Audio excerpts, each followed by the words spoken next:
thanks, Melody, for being here. We've had the opportunity to talk in the past, and every time we talk, I feel like we could spend hours and hours and hours of talking. Thanks for being here. I'm really happy to be here, Naomi. Thanks for asking me. Yeah.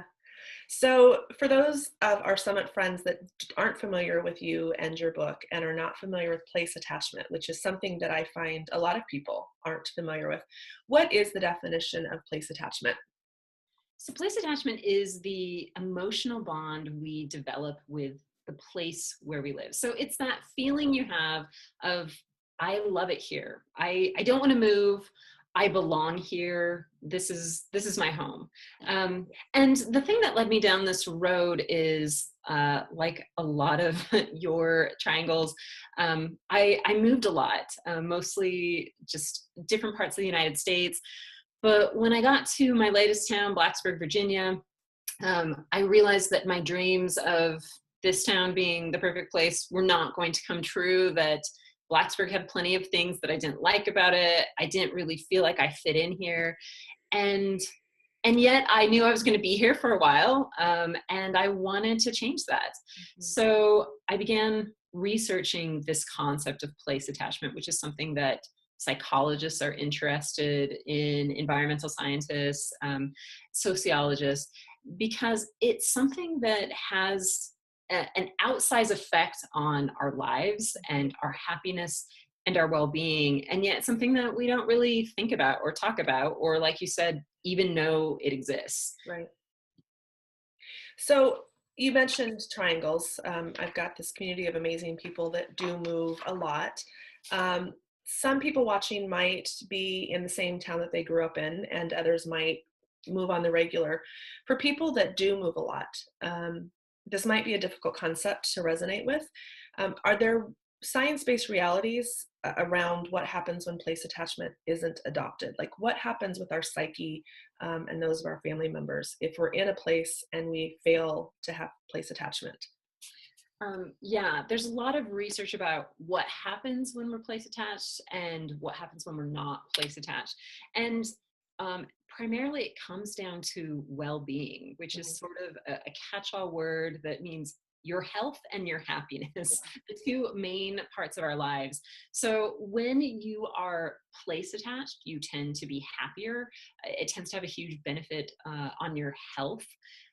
There are studies that show things like when you know your neighbors, you are far less likely to have a heart attack or stroke, and that's a part of being in a community. And those kinds of benefits tend to ripple out. So on the other hand, when you don't feel that sense of attachment, you feel like you're stuck in a community where you don't belong, you don't love it there, it can take a toll on your ability to be happy. You feel depressed, you feel isolated, you feel disconnected, and physically it can add stress to your life, which can have a lot of negative health benefits. There are studies that show people live longer when they like their community and they like their neighbors. So the converse of that is that if you don't, it can have a life-shortening effect. Yeah. There are also studies about teenagers in particular. When you move a lot with kids, it's teenagers who tend to struggle the most with moves. And this can be a time, if teenagers move to a community where they don't feel like they fit in, it can make them vulnerable to things like drug use or school failure.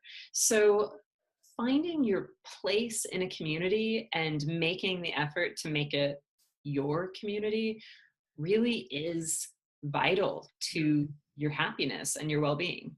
So what about, I can hear what people are saying as you just said that last sentence. If it's vital, what happens if you find yourself in a place that you just can't wrap your brain around belonging or fitting in? I mean, I know I can speak to our experience around finding your community. It's not just in the neighborhood that you live in. What are some tricks and some tools that you've perhaps used in your book for people to go outside of what might be a normal place attachment, and instead, how can they find that in other ways? Okay, so You bring up a really good point that sometimes we move to a new town or even just visit a new town and we just feel like, this is my spot. It just Yeah. resonates with you for some reason. There's studies that show that places have personalities. Yeah. And, like you could give your city a Myers-Briggs personality test and it would come out with a result. And the closer you match your place, the closer your personalities mesh, the better it's going to feel to you. Yeah. So sometimes through luck or paying attention to that, you land in a place where it's just like, I belong here. And it can feel really easy to just slot yourself into this new town, to feel like it's your community. And then on the other hand, sometimes we end up in places where we don't want to be and that don't feel right. You're in the military and you don't get to choose where you move. You just move where they send you, or, your job or a spouse's job. Sometimes we have to move because we need to be closer to family, to aging parents. So that feeling of being in a place where it's not really working for you, it's called, feeling stuck. It's not great. But what I discovered researching place attachment for the book is that you can change how you feel about your place. There are actions you can take and behaviors that will make you feel better about it. And most of them are really simple. So I'll mention a few that are kind of like starter tools for feeling better about where you live. So first off, I tell people to walk. Walk to the grocery store, take a walk around your neighborhood. And there's a few reasons for that.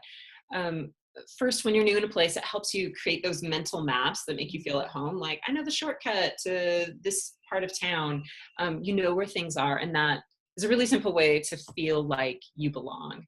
But it also forces you to slow down and observe your surroundings in a positive way. Mm-hmm. And I think that's key to place attachment, is simply paying attention to where you are and learning to find joy in it. Yeah. Just the other day, someone posted on Instagram that they'd been inspired by my book and another book called Walkable City, and they took a walk to the grocery store. And they said, how did it go? It was great. This didn't change my feelings about my community per se. It didn't, build this magical connection to where I live, but I saw kids riding their bikes. A guy on a longboard said hello to me. Oh, yeah. I saw things that I wouldn't have seen otherwise. And I thought that is exactly what it means to have a connection to your community, is when you are seeing things that you wouldn't have seen, that make you happy, that are beautiful. You're interacting with people that maybe you wouldn't have otherwise. And I think slowing down, walking, putting yourself out in public places is key to that. And another few ideas that are kind of simple is, first, buy locally. Our towns are made up of stores and restaurants, and our country in particular has a problem with the chainification of America, where you can go to a town 500 miles away and find the exact same Olive Garden and Walmart that you find in your hometown. Yeah. The thing that makes our town unique, one of the things, is these local independent restaurants and stores that you can only find where you live or in your region. Yeah. So again, with sort of paying attention to where you are and observing the uniqueness of your community, shop at those places, eat at those restaurants. One thing I recommend is pick one item and commit to buying it locally, whether that's, birthday presents or photography equipment or, whatever it is. Decide, I'm buying that thing around here. And I think that's a good way to not only keep the uniqueness that's already there in your community, keeping those places from shutting down, but it tends to put you in contact with people who make your life richer, the shop owners and the other shoppers. it gives you a whole new view of your community. That's awesome. Yeah, And so I easy think, things. and to go along with what you were saying about walking, just recently, my husband and I had the conversation that we found our way somewhere without using Waze or our GPS. And in the process of figuring that out, we realized that made us feel like we had kind of arrived, like we belonged, because we knew how to get from place, A to place B without using technology because we knew our way. But in the process, we found a lot of little gems because we went a different route than we had been, little stores that we want to frequent. And I think that goes into what one of my other questions was, that place attachment sounds like it also benefits your community economically in all of the right ways, um, in Right. terms of tourism and being able to spot the fun local spots. So um, from the experiments that you've conducted and reader feedback, what are some of the place attachment suggestions that whole families can engage with, where we can get the kids and our spouses or our partners involved? Um, I have a whole chapter in the book about doing the things that your town is good at. And I love Mm, that chapter because basically the text there is have fun in your community. You mentioned living in Columbus and doing the fun things that Columbus has, which is a lot, the zoo and the science center. In my town, Blacksburg, Virginia, which has 43,000 residents, we don't have a zoo, we don't have a science center, but doing fun things here might mean, going to the park or going to the festivals that are on, or to the pumpkin patch. Well, you even said recently that you went an hour away, and that is part of recognizing your place attachment. It doesn't have to be in your town, it can sometimes be around, right? Yeah, absolutely. Like I the way we define place kind of changes. So in some senses, place attachment can happen right in your home. You love your house that you live in. It can happen on your street. It can happen in your neighborhood. Yeah. And, there are kind of concentric circles that grow out. So in the book, I focus mostly on neighborhoods and whole towns, but I think there's also a sense of regional identity that we have. I'm a Virginian, or I'm a Southerner, or I, belong to this part of Ohio. And so the more familiar we become with the good things that are in our neck of the woods, generally speaking, the more that can make us feel connected to Right. our place. Yeah. I felt like a member of my town, like a Blacksburgian, long before I felt like a Virginian. I'm still not quite sure. I do feel like a Virginian, but I'm trying to expand that circle of identity and attachment. So I feel more like I am encompassing everything around me. Yeah. And you have done some work with refugees in your area. How does something like giving back, charitable work, volunteering, how does that impact place attachment and our connection and belonging? Um, I think in a really basic way, uh, volunteering for the causes that are close to your heart is a way to feel like you're having an impact on the problems you see in your community. So if the thing that really bugs you about your town is that there's trash everywhere, or it's not aesthetically pleasing, and you start volunteering to pick up litter, that makes you feel incredibly proactive about changing the things in your community that make you upset. But I also think one of the beauty parts of volunteering is that people who volunteer are awesome. They're the best people, basically. And for me, I joined this community, or this group called Blacksburg Refugee Partnership, and we work to make a place here to invite refugee families. So right now we have 2 Syrian families and 4 Afghani families that we work with, and it is incredibly demanding work. It's basically like I'm running my own family's life and also this other family's life, Right. getting them to doctor's appointments and things like that. But the upside is I work with all these amazing people who are all kind of trying to accomplish the same thing. It gives me this sense of there are really great people in my town. The other part of that is that there was a study done several years ago called the Soul of the Community Study, that looked at what makes people feel most at home in their towns, what builds place attachment. And the three characteristics that they came up with that were most closely correlated with place attachment were kind of unexpected. They were social offerings, or feeling like your town has things to do and people to do them with; aesthetics, or feeling like your place is beautiful physically; and the last one was openness, or feeling like your community is welcoming, that there are opportunities for all kinds of people. So this volunteer job, this pursuit in particular, speaks to that openness aspect. It makes Blacksburg a more welcoming place, and that makes people more attached to it. Just knowing that it's there, I think, makes people feel better.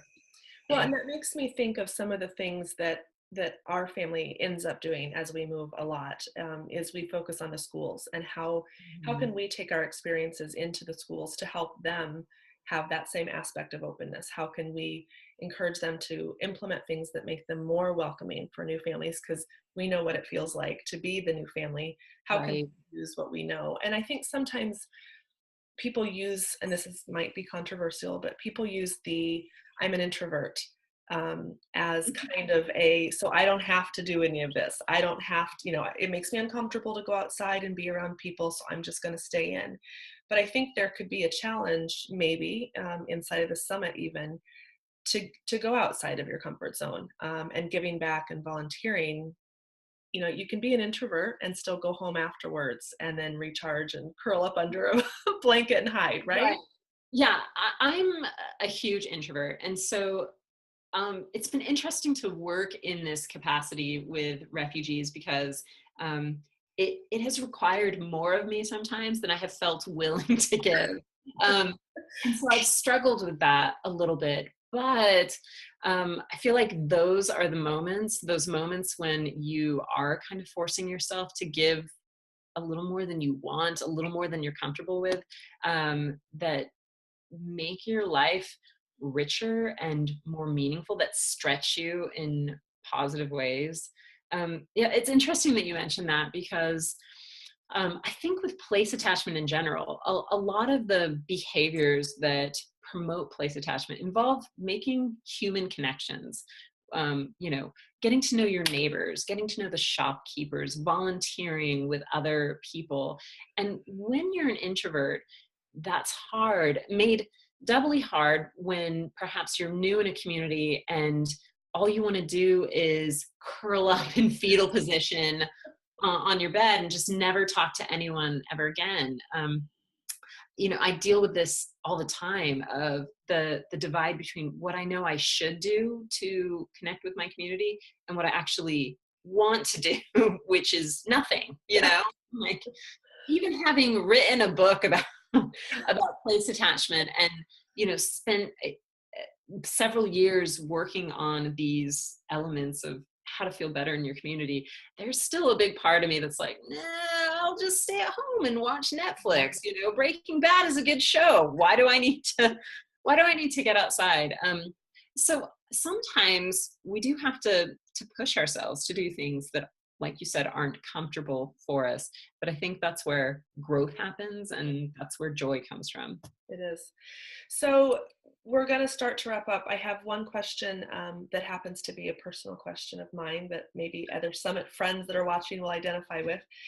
Is there a limit to the human capacity and human ability to place attach? If you have another move coming up, if you are just feeling like you're settling into a place and the news comes that you're on the move again, are there ways that we can kind of, I don't know, compartmentalize to be able to still enjoy where we're living, yet prepare for the next place? And then how quickly, maybe it depends on every person, how quickly do you place attach or begin that process in the next place? That's a lot of questions all wrapped in one, but Well, I will take part A first.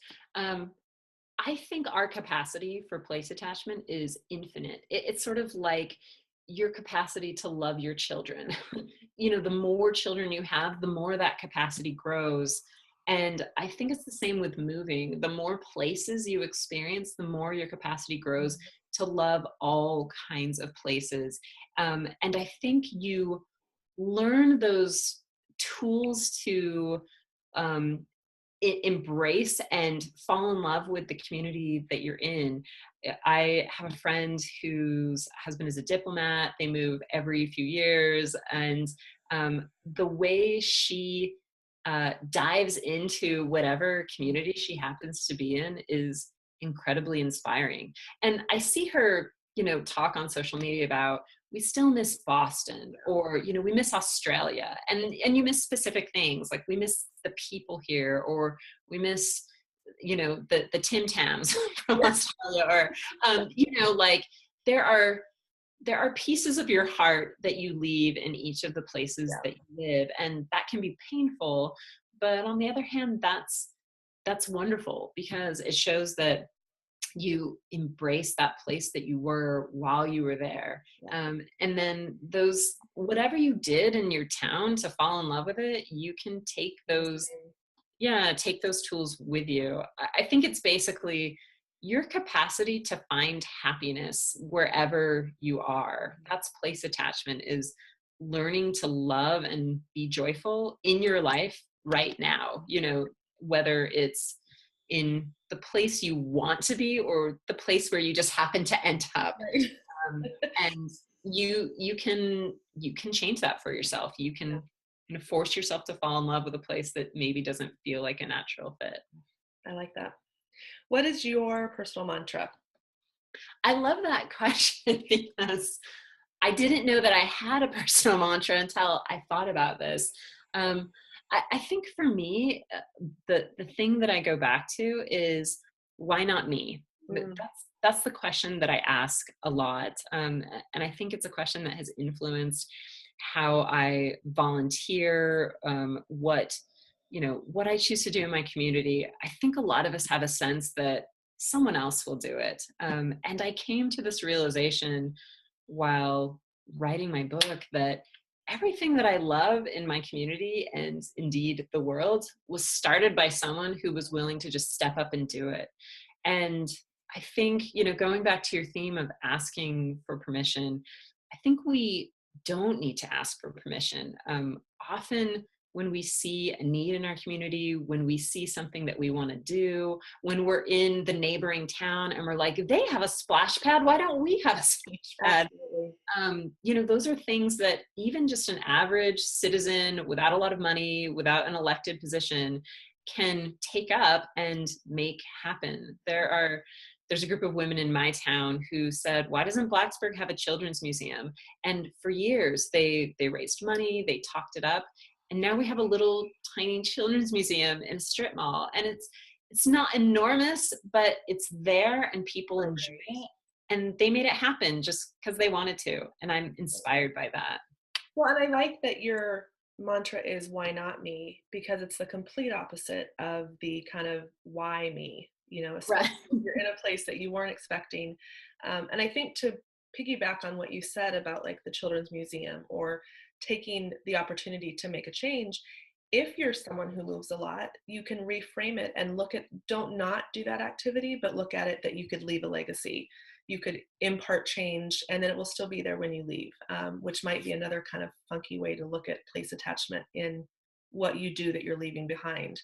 I love that, that you can actually make an impact on your community, even if you're only there for 6 months or a year. I've seen people who move to a place knowing that, this is just an internship year or whatever. We're only going to be here for a little time, but they dive in and get involved and, make a difference in this short amount of time. I love it. When you're having one of those days when you're really just wanting to choose Netflix, or really don't want to get out of bed, what do you look to for what do you look to for your encouragement or your motivation? Oh, that's a great question. I I love nature. I love being outside, and I find that if I can just spend a tiny bit of time outside in some semblance of sunshine, it makes me feel so much better. Um, but yeah, I just think that remembering also the good things that have happened in your life can be motivating. You know, the thing that you did last week that was a success can get you out of bed and moving onward. I love it. Thank you so much for spending some time with us. We will have the information about your books. We'll have the book guide, all of the stuff that you guys are going to want to know about. Melody's book is This Is Where You Belong. It's an amazing read, and it's full of action-packed tips and just more even deep dive into this concept of place attachment. Thank you so much.